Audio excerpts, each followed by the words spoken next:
Glad to have you back. It's the Business Daily right here on Trust Television. Quite a lot of issues to look at there with regards to what is happening to the manufacturing sector of the economy. Many manufacturers are complaining that they are having issues with terms of forex forwarding. According to them, the banks are not adhering to the obligations. Of course, it is indeed a major concern for manufacturers all across the country. According to them, they said they are concerned about the unwholesome treatment of their members by some commercial banks regarding unmet foreign exchange forward obligations. Of course, according to the report, the manufacturers, the banks are expected to. There's an obligation that bind the contract that bind the contract to exchange currency at a predetermined rate on a future date. They used to hedge against fluctuating exchange rates. Of course, what that means is that there is a particular rate that has been set by commercial banks. It's more like an agreement between the manufacturer and of course the banks that whatever happened to the naira, this is the rate you're giving us. But many banks are not keeping to that agreement, according to manufacturers there. And the man talking about the leadership of the organization is coming out to raise concern and of course calling on key stakeholders like the Central Bank of Nigeria to intervene to see how they can address that major concern that manufacturers are actually facing. It's indeed a major one there. Of course, as a business, a lot of them are saying that they are finding it difficult to access FX even through the commercial banks, and of course few ones that have that access are not getting it freely, and not the banks is not adhering to the obligations. Many of them have no choice than to now begin to turn to the bureau de change operators to get forex to import their goods so that they can indeed continue to remain in the market there, which is indeed a major issue there occurring between the manufacturers. Talking about Manufacturers Association of Nigeria itself, and of course they call there for the commercial banks to adhere to this principle is indeed a very loud one. They are saying they should respect the contract terms that has been signed. Of course, we look to see how what will happen in the long run, because respecting the agreement is indeed key to what is going to continue to keep manufacturers in business, as the case may be there. I was expecting a guest to join me to give us an update with regards to that, but we're yet to get the connection from Kano, where we expect Dr. Ahmad Rabiu to speak to us with regards to this topic there, which is a very, very critical topics with regards to how the economy is being managed when the manufacturer who rely on importation, especially for most of their raw materials, are finding it difficult to access the FX to do that business. It becomes a major and indeed a source of worry and concern for Nigerians who are waiting for these manufacturers for them to be able to get some products that they need for their daily consumption there. Away from that now, we look at this report there with regards to about agriculture there in Kano. We're seeing ginger farmers in Kano are talking about they are scared, or rather they are fear that poor harvest amid seed scarcity and of course disease threats may affect their output for the year. What is this? What do they really need government to do for them? This report highlights some of their concerns. Defying the fear of recurrent disease outbreaks that devastated ginger crops in past years and facing the high cost of seedlings, many farmers have invested their limited resources into planting this season. Still, their optimism is tempered by the uncertainty of the harvest ahead. There must be scarcity because the price of seedling has surged, and many of us who use 10 bags cannot afford it anymore. Besides, we are not certain whether the seedlings are good or not. For the past, I used to make like at least 50 bags, 60 to 70. But now it's not even up to 1 bag safe. That's what I just have to just see whether I can make it to still grown up again.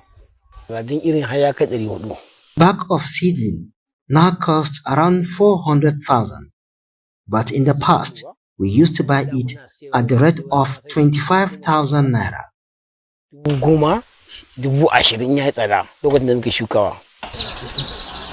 During previous outbreaks, over 2,500 hectares of ginger farms across several local government areas in Kaduna State were affected, resulting in widespread losses.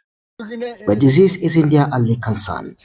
Farmers also report that thieves invade their farms at night, stealing produce and compounding their losses. We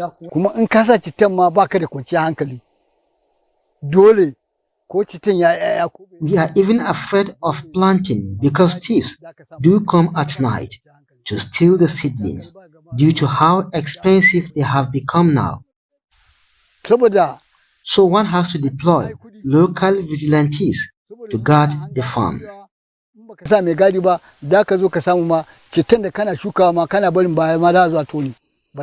Experts believe ginger farming in Kaduna can recover if farmers adopt the right disease management practices and preventive measures. For us to attain success in this year's production now, everybody has to be on the outlook, okay? We have to be on the watch for this disease.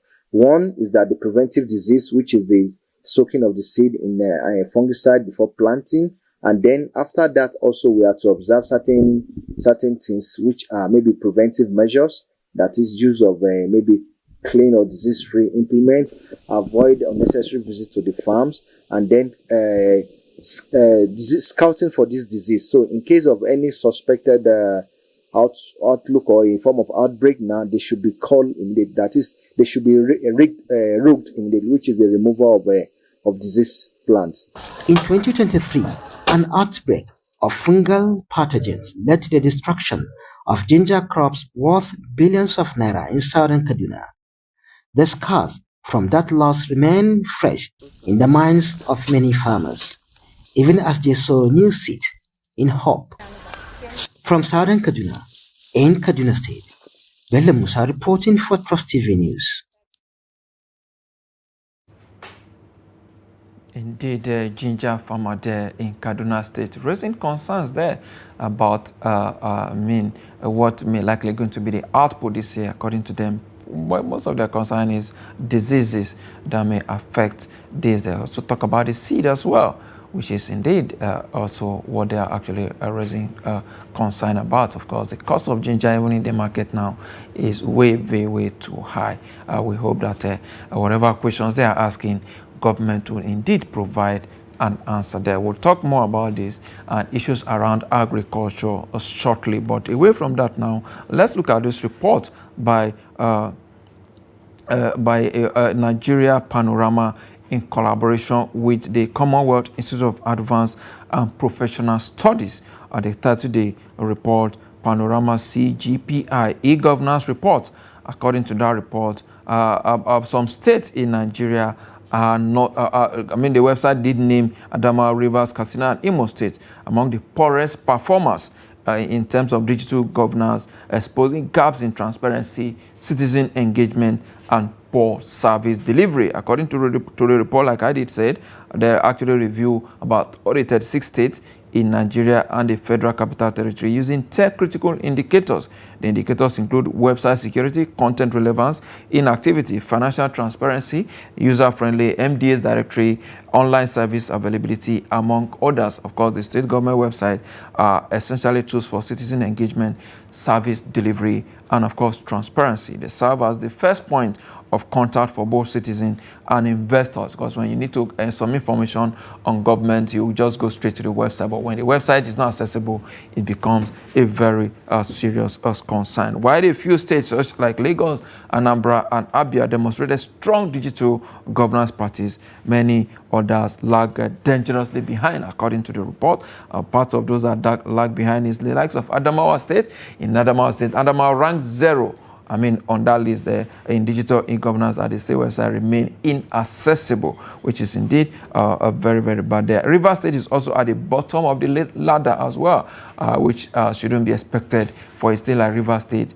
that has done so much. Katsina and Niger State were singled out for having non-functional or broken contact forms, outdated content, poor user interface design, effectively cutting off citizens from government information and service there. This is indeed not a very good one for all of these states there as well. If you also go down Imo State website, the report noted that was reading with broken links and of course filled with political propaganda rather than public service delivery there. Indeed, these are some of the issues around this report by Nigeria Panorama there, highlighting rating states in Nigeria with regards to electronic governance. We've gone a very quick break now. When we come back, my guest will join me in the studio where we'll be looking at issues around agriculture. We took a report earlier talking about the ginger farming and of course the other issues in agriculture that we'll discuss after this break. Don't go away.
Glad to have you back, and I'm now being joined in the studio by Dr. Bello Abubakar, who is the president of Maize Association of Nigeria. He joins me right here in the studio to look at issues around agriculture and, of course, the government plan so far in the last 2 years or thereabout. There was a state of emergency that was declared on food security. What has government done so far about that? Dr. Bello, glad to have you on Business Daily. Well, thank you so much. Good morning. Thank you so much. The state of emergency was declared on food security early in the lives of this government. How far do you think government is so serious with that declaration? I mean, it doesn't seem to see the implementation. Okay, once again, good morning to our listeners. If you look at the statement of our president, by the time he declared state of emergency on the food security, there were some arrangements and some plans that were foot on the ground. And actually, we as at now, we can say that in some areas there is an achievement because the most important thing is how to have a sufficient enough food in the country so that we'll be out of the trauma that we are in or we were in before. If you look at the prices of the commodity, food commodity, early last year, the prices like maize, like rice, and some other items the price was very high. And then let me give an example in my area, that is maize. A bag of maize last year was about 90 to 100,000. 90 to 100,000. But now you can get maize at the rate of 55,000. Because even yesterday in my area where I came from, that is Funtua from Katsina State, the maize price was 55,000 in all the markets around that area. Why the price now has fallen down? Because of the measures that were taken for the food production. But Doctor, some say it's because government has gone into importation of these commodities to crash the prices. I'm even coming to that. But if you look at what happened last year, there was a program that was under Federal Ministry of Agriculture, under NACS program, that is Nigerian Agricultural Growth Scheme Agro Pocket, where farmers were given some inputs at a subsidized price from 30% to 50%, because I know they have done it about 4 times. In the first one, there was a subsidy of 20%. The second one, 50%. The third one, it was free.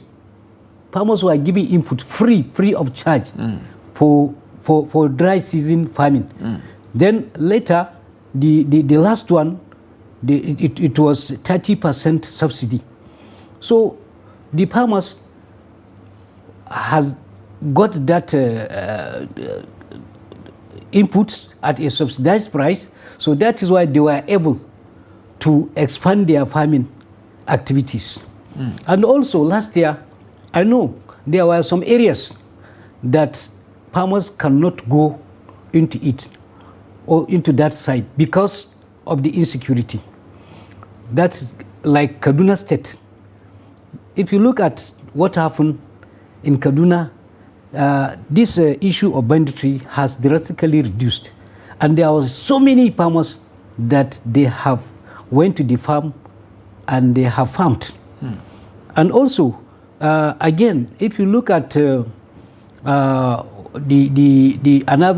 another issue from the Federal Ministry of Agriculture, there were some arrangements for the farmers how to get their input directly by taking farmers' data. Even that one has also assist the farmers to produce more. So we know that our farmers, they have produced well, both rice, maize, and other commodities. By the time that our produce came out, that is after harvest, the issue of importation that we are talking about then just came up. Because it was that time farmer has been complaining that instead of gaining, they are losing so much, that they invested so much in farming, but at the point where their produce were ready, government started importing the same product into the market. Exactly, I'm coming to that also. But what I want to point out is that our farmers, they have produced well. They have produced more than enough last year. So by the time that their produce was out, then importation, the imported produce were brought in the country. Because the reason why president now after declaring the food security emergency on food security, is a way of getting relief in the country, because in a situation whereby somebody cannot afford to buy even one mudu for his family, there is a problem. Indeed. But is that truly relief, doctor? Because yes, they still complain if you go to the market. I think we have discussed this issue before here, that the problem sometimes is with our middlemen in the market, because even now, I told you the price of maize is 55,000. Okay, so now look at the price of rice now, how much it is now, presently 50 kg. I bought it last week for one of my friends. I bought it for him from Kasina. It's 80,000 for foreign one. Our own that is we are producing in Nigeria, local one, is 70,000 in my area. But before, how much it is? Just over 100,000. So if you look at it, that measures that were taken by the federal government or by the president on this food security. So actually, it has worked. Doctor, but because of time, we're pressed for time. If you are to rate the government over the last 2 years in terms of food security, the government will become 2 years in 2 days from now. What will be your score over 100? Well, it can be, for now, I can say 60 to 65%. A lot of Nigerians will not agree with you. No, I didn't say 70 or 80. You know, you cannot satisfy. 60 is also a pass mark. But there is something. People that are in power, they are doing their best to see that they have provided the basic necessary things to their people. But sometimes there is people along the line, as how you said, middlemen, that are sometimes sabotaging the effort of the government. But for this one now, what I know, because I am a practicing farmer, I am also a marketer of the produce. That's why I know everywhere in this area. So the problem sometimes is within the middlemen. But those are below. They are seeing that like it's still the problem of government. Exactly. And our farmers, as how you mentioned, really they have suffered. They have suffered because after production, the price now crashed down. So if you look at this scenario, for the other grassroots, not farmers, people that they used to buy one mudu, 2, 3, is something that is good for them. Something that you will buy before, they used to buy it 2,000 or 3,000. Now they are buying it 2,005. All right. You can see there is a relief. And then our farmers, what they were expecting for their profit at the end, after the produce that were brought in for the commodity that was imported. All right. So their price now crashed down, so they were not happy. The only thing, let the government provide something very reasonable that they will get assistance, they will get support to go back farm fully. All right. Doctor, quite a whole lot to discuss, but time is always not our friend sometimes. I must thank you for your time. Dr. Bello Abubakar, President, Maize Association of Nigeria. Thank you for your time on business. Thank you so much. Nigeria. We appreciate your contribution within the very short time. Thank you. With that, it's a wrap on the show. Today, we'll be back again tomorrow. I am Yusuf Akogu.